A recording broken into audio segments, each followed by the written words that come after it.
Integrating Chainlink into your Cartesi application requires just one additional architectural adjustment. In a regular Cartesi application, the front end interacts directly with the input box smart contract. In this setup, however, we introduce an additional smart contract between the front end and the input box.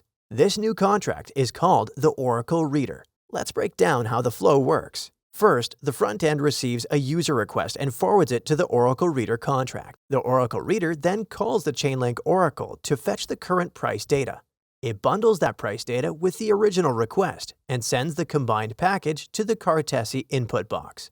From there, the data reaches the Cartesi backend, running inside the Cartesi machine. It's important to note that while user requests flow through the Oracle Reader, responses from the Cartesi application do not travel that same path back. Instead, the front end queries the Cartesi application's state directly, either through inspect requests or the JSON RPC API. To summarize, the Oracle Reader serves three main purposes. 1.